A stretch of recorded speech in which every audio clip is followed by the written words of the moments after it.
Okay, hello students, welcome back to our physics lecture.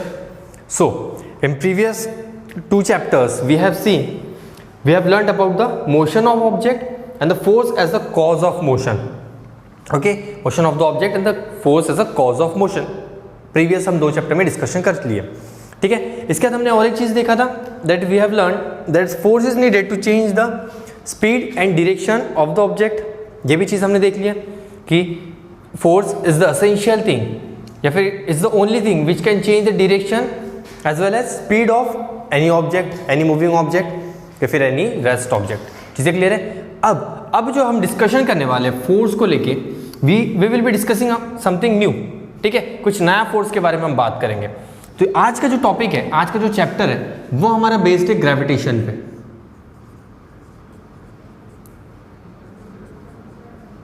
आज का जो हमारा चैप्टर है we will be discussing about gravitation, कि ग्रेविटेशन क्या होता है, ठीक है. ग्रेविटेशन समझने से पहले हम एक ग्रेविटी वर्ड को समझते हैं कि ग्रेविटी क्या होती है. The basic word gravity.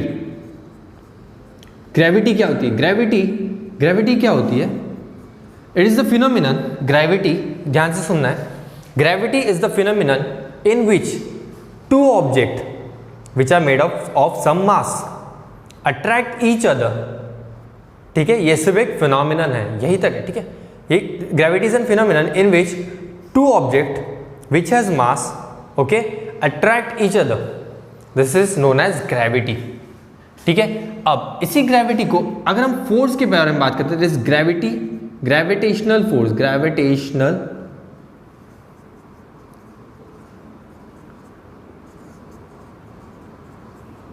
अगर हम बात करते हैं ग्रेविटेशनल फोर्स के बारे में. ग्रेविटेशनल फोर्स क्या है?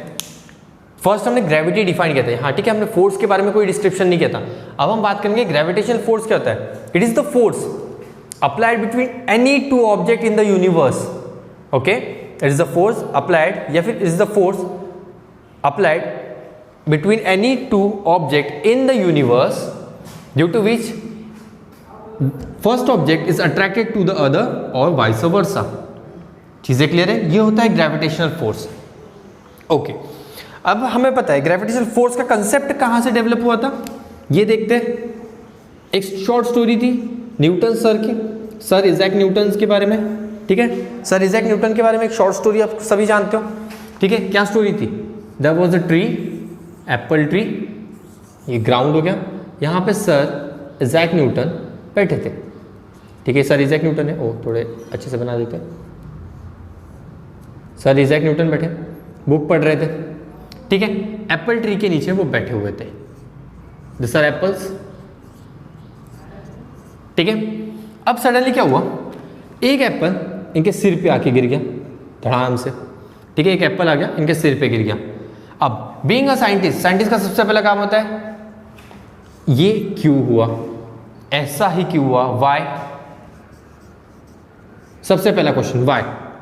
Why apple is falling in vertical downward direction only? Why not apple is going in horizontal direction? ऐसा क्यों नहीं जा रहा है एप्पल, और इन inclined, यार ऐसे भी नहीं जा रहा है. तो सिर्फ वर्टिकल डिरेक्शन में, that is vertically downward direction, not all in upward direction, not in this three direction, only the direction in which Apple was travelling was vertically downward direction. यहाँ से न्यूटन सर ने एक concept बनाया. उन्हें पता चला कि अच्छा कोई भी ऑब्जेक्ट, अगर उन्होंने बहुत सारे एक्सपेरिमेंट किए, फिर एक स्टोन लिया, स्टोन को अपवर्ड डायरेक्शन में थ्रो कर दिया, फिर थोड़ी देर वेट किया, फिर से स्टोन नीचे आ गया, ठीक है. ऐसे बहुत सारे ऑब्जेक्ट को उन्होंने जंबल किया. सभी का ऑब्जर्वेशन उन्होंने एक ही चीज देखने मिली, each and every object is coming in downward direction, vertically downward direction only, is not going in horizontal. Either I am throwing a ball in a horizontal direction, still it is traveling at certain distance and then coming in downward direction only. मतलब सभी object इस universe में, या फिर हम अर्थ के बारे में बात करते हैं अभी, सभी ऑब्जेक्ट्स कैसे रहे, डाउनवर्ड डायरेक्शन में ही आ रहे हैं. तो न्यूटन सर के माइंड में क्वेश्चन आ गया, सभी ऑब्जेक्ट सेम डायरेक्शन में कैसे मूव कर रहे हैं. ऐसा कुछ एक रीजन होना चाहिए, एक टफ रीजन होना चाहिए, एक सॉलिड रीजन होना चाहिए टू एक्सप्लेन दिस फिनोमिनन. फिर उन्होंने पता चला एक फोर्स के बारे में पता चली, उन्हें कहानी पता चली फोर्स. यार एक चीज़ तो पता है कि हमने प्रीवियस दो चैप्टर में, न्यूटन ने कहा प्रीवियस दो चैप्टर में हमने एक चीज़ पढ़ी थी कि फोर्स की वजह से मोशन होता है. अब ये एप्पल रेस्ट कंडीशन में, फिर ये मोशन कंडीशन में चले गया, इसका मतलब इसका इनर्शिया चेंज हो गया, जो हमने प्रीवियस क्लासेस में डिस्कस किया है, इनर्शिया चेंज हो गया. इनर्शिया तो तभी चेंज होता है जब फोर्स अप्लाई होता है। मतलब यहाँ पे कहीं ना कहीं एप्पल पे एक एक्सटर्नल फोर्स अप्लाई हुआ है, एक्सटर्नल फोर्स नॉट इंटरनल, ठीक है। इस एप्पल पे कहीं ना कहीं एक्सटर्नल फोर्स अप्लाई हुआ है। ओके, तो इस फोर्स का नाम, अब हमें पता चल गया ग्रेविटिक फिनोमिनन होता है जहाँ पे अट्रैक्शन होता है दो ऑब्जेक्ट के बीच में। तो यहाँ पे जो फोर्स इन्होंने एक नाम दे दिया, let us name this force as gravitational force. तो यहां से आपका ग्रेविटेशनल फोर्स की डिस्कवरी होती है, ठीक है। यहां से आपको पता चलता है कि ग्रेविटेशनल फोर्स क्या था। चीजें क्लियर है? ये हो गई ग्रेविटेशनल फोर्स का यहां से डिस्कवरी। यहां पे आ गया है ग्रेविटेशनल फोर्स। चीजें क्लियर है? पर ये न्यूटन साइंटिस्ट कब थे? He was in between in 16th and 17th century. He was in mid of 16th और 17th सेंचुरी में न्यूटन आए थे। His birth was of 1642। Okay, इनके पहले एक साइंटिस्ट हुआ करते थे, his name was Kepler.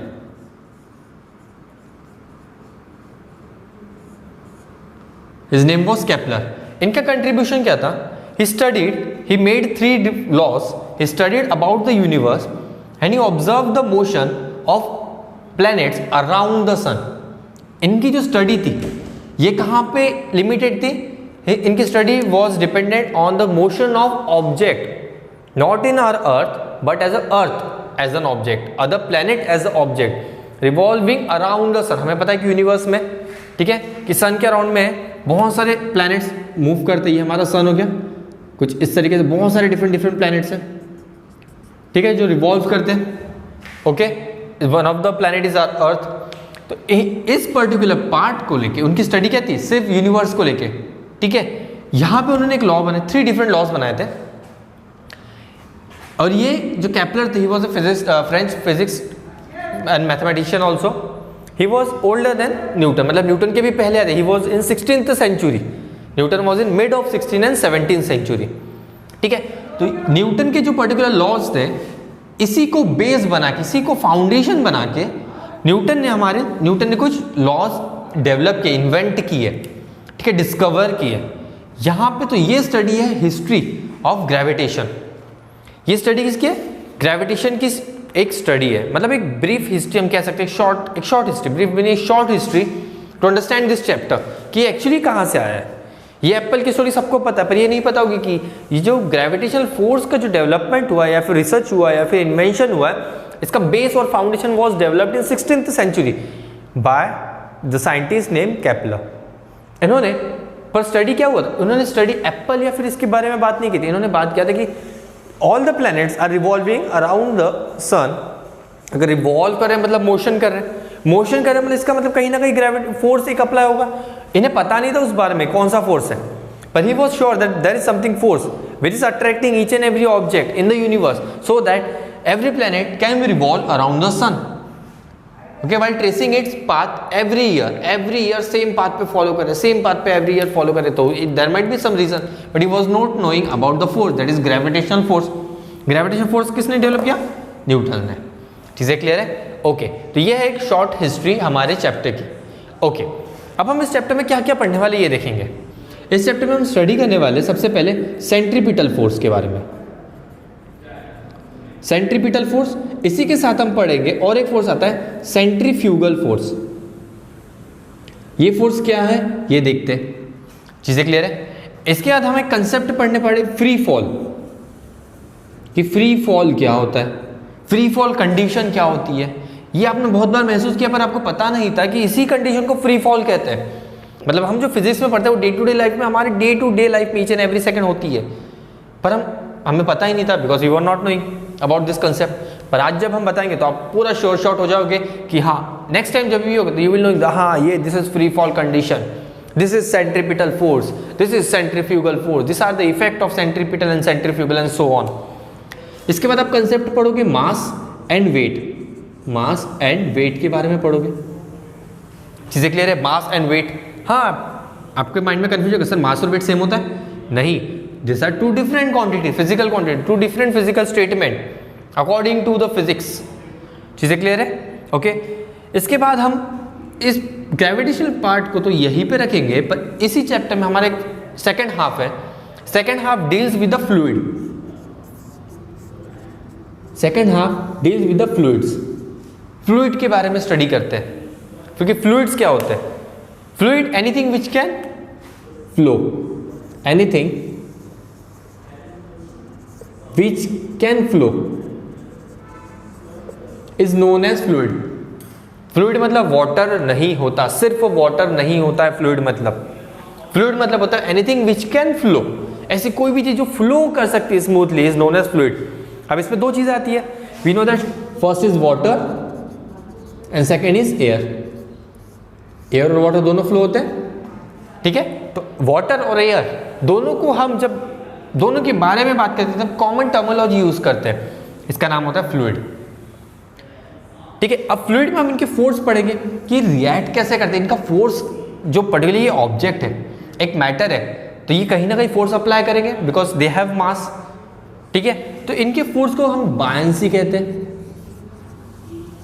Buoyancy के बारे में स्टडी करेंगे, अपथ्रस्ट के बारे में स्टडी करेंगे, ठीक है। उसके बाद हम प्रेशर के बारे में बात करेंगे, प्रेशर फोर्स क्या होता है, थ्रस्ट किसे कहते हैं, ये सारी चीजें हम इस पर्टिकुलर चैप्टर में डिस्कस करने वाले हैं। चीजें क्लियर है? ये समझ में आ गया हम क्या पढ़ने वाले हैं, क्यों पढ़ने वाले, व्हाट आर द रीजन। ये जो फ्लूइड चैप्टर, और एक चीज, ये जो फ्लूइड पार्ट है ये बहुत इंपॉर्टेंट पार्ट है फॉर योर फ्यूचर। कैसे? किसी का ड्रीम होगा to become an scientist in ISRO, किसी को नासा जाना होगा, किसी को DRDO डिफेंस ऑर्गेनाइजेशन, ठीक है, किसी को HAL एरोनॉटिकल इंजीनियर बनना होगा। तो ये सभी स्ट्रीम का एक बैकबोन है, हम कह सकते हैं एक type of backbone. Core engineering, civil engineering, mechanical engineering, ऐसे बहुत सारे आप लोगों के ड्रीम्स हो गए, तो this part is the core for that fluid. बहुत ही मेजर सब्जेक्ट है, बहुत ही मेजर कंसेप्ट है और बहुत ब्यूटीफुल कंसेप्ट है इसमें। बहुत मजा आता है इन चीज़ों को सीखने में, बहुत अलग अलग चीज़ें अपने देखने मिलती है, प्रैक्टिकली हम ऑब्जर्व कर सकते हैं इन सारी चीज़ों को, ठीक है। तो ये कुछ है पर्टिकुलर आपका important topics which we will be discussing in the chapter gravitation. ये चीज़ें क्लियर है? Okay, so let us start with our topic centripetal and centrifugal. Okay, ये सब मिटा देते हैं, this was the introduction part. सभी बेसिक क्लियर हो गए कि हिस्ट्री क्या थी, हम क्यों पढ़ रहे हैं, what are the reason to study this, ठीक है। रीजन क्या है? फर्स्ट एक एप्पल की वजह से आज आपको ग्रेविटेशनल फोर्स पढ़ना पड़ रहा है ना, है इंटरेस्टिंग। चलो ठीक है, now let us start with the major topic that is centripetal and centrifugal, ठीक है। Now we are starting with the topic centripetal and centrifugal. Centripetal and centrifugal are two forces which are observed during circular motion. During only circular motion, not about linear motion. अब हम linear motion से बाहर आ चुके हैं। हमने first chapter में पढ़ा था मोशन इन वन डिमेंशन, अब हम अलग डिमेंशन में स्टडी करें, अब हम सर्कुलर मोशन की स्टडी करें। सो उसके लिए सबसे पहले हम सर्कुलर मोशन के बारे में बात करते हैं। ओके,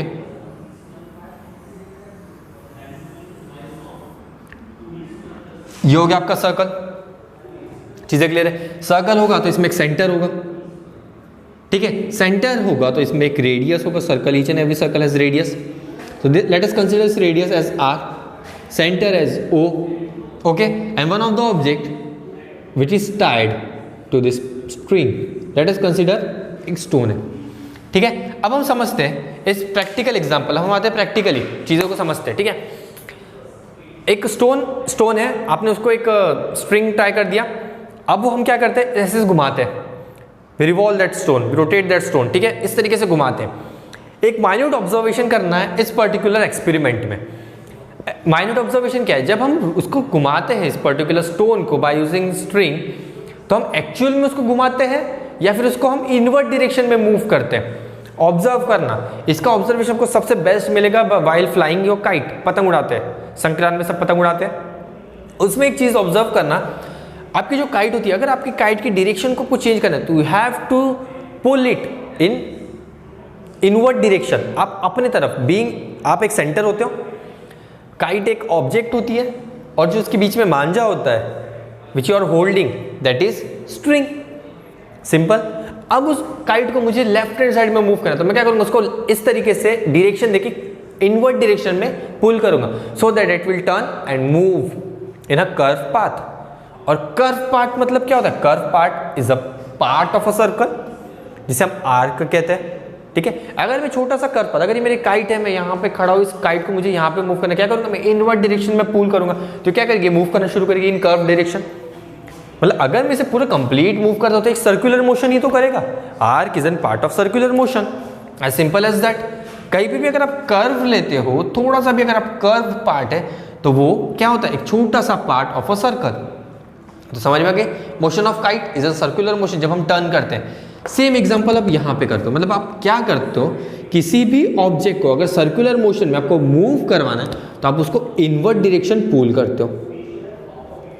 जब तक आप इनवर्ट डायरेक्शन में पुल नहीं करोगे, आप कंसीडर काइट है, काइट को हम इनवर्ट डायरेक्शन में पुल नहीं करेंगे, हम ऐसे होल्ड करेंगे और कहेंगे चलो भाई लेफ्ट, काइट लेफ्ट साइड में मुड़ जाओ, मुड़ जाएगी? नहीं मुड़ेगी। कैसे मुड़ेगी? आप उसको डायरेक्शन ही नहीं दोगे, क्योंकि हमें पता है जब तक हम फोर्स अप्लाई नहीं करेंगे उसका डायरेक्शन चेंज नहीं होगा। External force is responsible to change the direction of object. अब इसका अगर ऑब्जेक्ट करें तो एक्सटर्नल फोर्स अप्लाई करना पड़ेगा। इस कंडीशन में एक्सटर्नल फोर्स क्या है? Invert direction, external force. और एक चीज, ये हो गया फर्स्ट कंसेप्ट। अब सेकंड कंसेप्ट पे आते हैं। If we have to find the direction of this object, अगर मुझे इस ऑब्जेक्ट का डायरेक्शन फाइंड करना है कि ये सर्कुलर मोशन में अगर ये ऑब्जेक्ट है, तो at present, at this moment जब मैं बात कर रहा हूं तो इस पर्टिकुलर ऑब्जेक्ट का डायरेक्शन क्या होगा, ये किस डायरेक्शन में मूव करे, क्योंकि सर्कुलर डायरेक्शन में ईच एंड एवरी पॉइंट पे देखो डायरेक्शन चेंज होती है।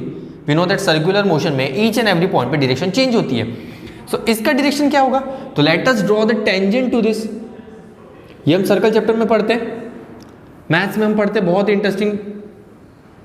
ओके, कि whenever we have to find the direction of the object which is moving in a circular motion, always draw tangent to it. Simple. So let us consider velocity. Velocity is a vector quantity. It has a direction. हमने starting के कुछ particular chapter में पढ़ा है motion में। So consider this is velocity, कि इस velocity के साथ वो इस डायरेक्शन में ऑब्जेक्ट मूव कर रहा था।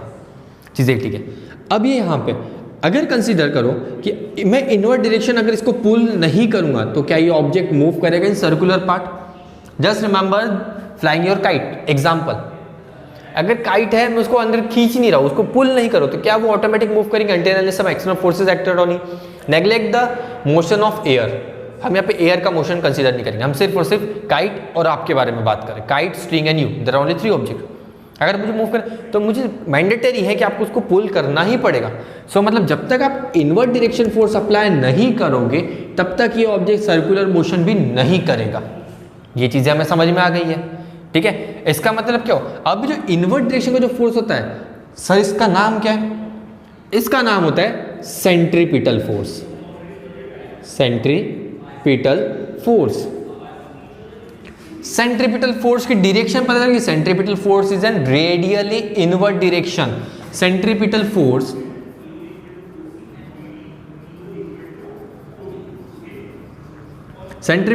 की डायरेक्शन कैसी होती है? Direction is radially invert.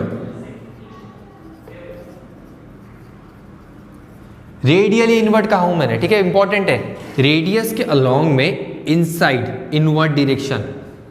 So centripetal force पता चल गया कि sir due to centripetal force is a cause of circular motion. अगर सर सेंट्रीपिटल फोर्स नहीं रहेगा तो सर्कुलर मोशन नहीं रहेगा। या फिर वाइस वर्सा, अगर कोई ऑब्जेक्ट एक सर्कुलर मोशन कर रहा है तो centripetal force will always act on it, always. This is a mandatory force, because centripetal है तो सर्कुलर है, सर्कुलर है तो सेंट्रीपिटल है। You will get to know this topic या फिर this concept also in your higher classes, that is 10th, 11th and 12th, also in engineering, also in day to day life. इसके कुछ example बताऊंगा मैं अभी, आपको समझ में आ जाएगा तुरंत कि सर सेंट्रीपिटल फोर्स क्या होता है, ठीक है। अब हमें और एक चीज पता है, when we are studying about the force there is always Newton according to Newton third law के accordingly there is equal and opposite reaction होता है। सर अगर ये एक फोर्स है तो इसका एक रिएक्शन भी तो होगा, because to counter balance this force. तो इस काउंटर बैलेंस फोर्स के लिए एक आउटवर्ड डायरेक्शन में एक फोर्स लगता है, सभी को पता है इसका नाम क्या हो जाएगा। अगर एक सेंट्रीपिटल है तो दूसरा क्या होगा? Centrifugal force. Centrifugal force. पर एक चीज मजेदार, एक चीज ये है कि सेंट्रीफ्यूगल फोर्स एग्जिस्ट नहीं करता। This is an pseudo force. Pseudo force, pseudo मतलब क्या होता है? False. This is an imaginary force, क्योंकि सेंट्रीफ्यूगल फोर्स हम अप्लाई नहीं कर सकते, ना ही हम देख सकते, ठीक है। सेंट्रीपिटल फोर्स आप अप्लाई नहीं कर सकते, इसलिए एक इमेजिनरी फोर्स। इमेजिनरी क्यों? क्योंकि according to physics, according to science, we know that each and every force has equal and opposite reaction. तो अगर ये इनवर्ड डायरेक्शन फोर्स है तो इसको बैलेंस करने के लिए फोर्स होना चाहिए, that should be in outward direction. So that force is known as centrifugal force. That's why this centrifugal force, this is an imaginary hypothetical concept. That's why this centrifugal force is known as pseudo force. Pseudo मतलब क्या होता है? False. ठीक है, ये समझ में आ गया? ओके, अब ये है सेंट्रीपिटल और सेंट्रीफ्यूगल फोर्स की कहानी।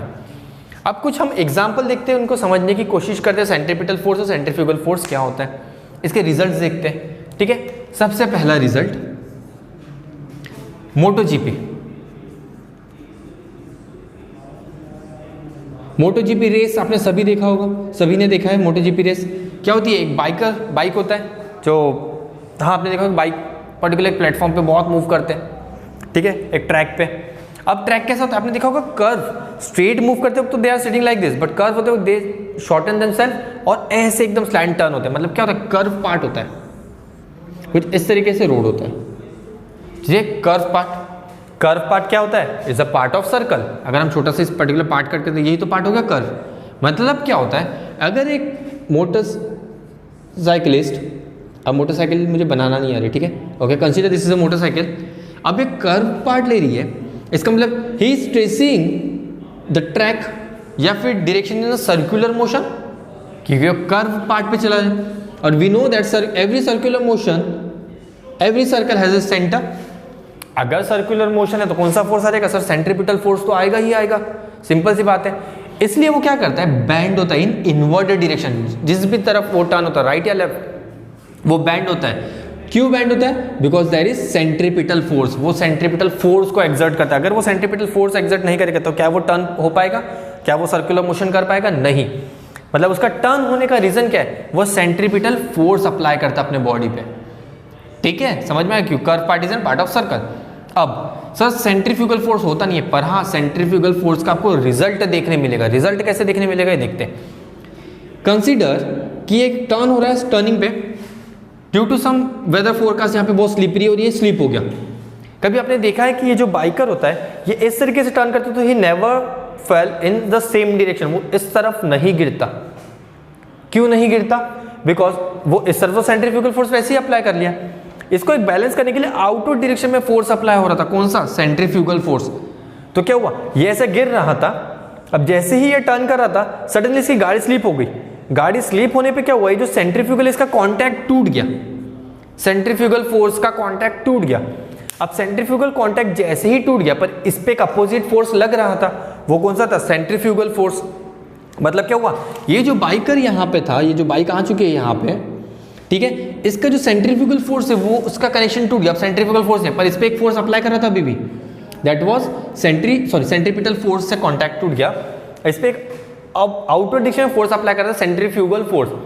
तो जो हमेशा जो बाइक स्लिप होती है वो हमेशा that moves in outward direction. आपने देखा होगा यहाँ पे बहुत सारी सैंड रखी होती है, that is always in outward direction. The reason is the same कि उसमें क्या हुआ?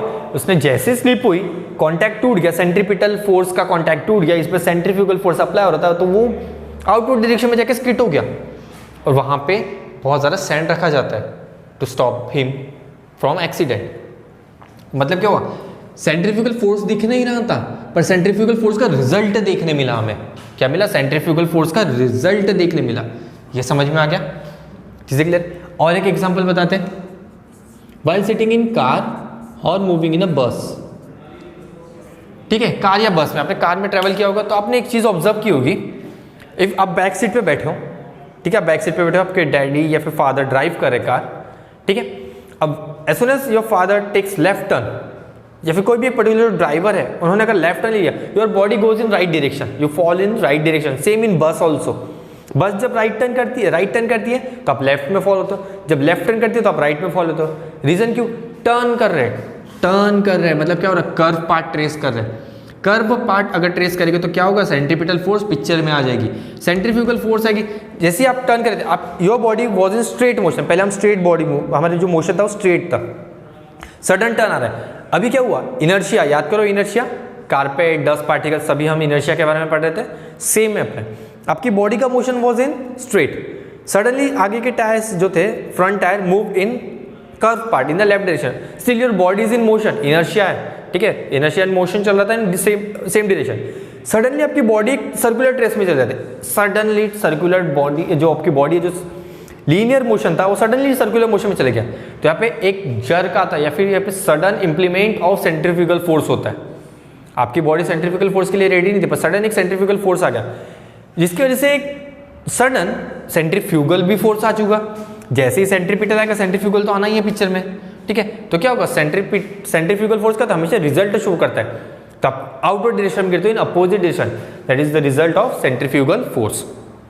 ये चीजें क्लियर है, ये समझ में आ गई, हाँ है ना। तो ये होता है सेंट्रीपिटल और सेंट्रीफ्यूगल फोर्स का कहानी। ये चीजें क्लियर है, समझ में आ गई, ओके, थैंक यू।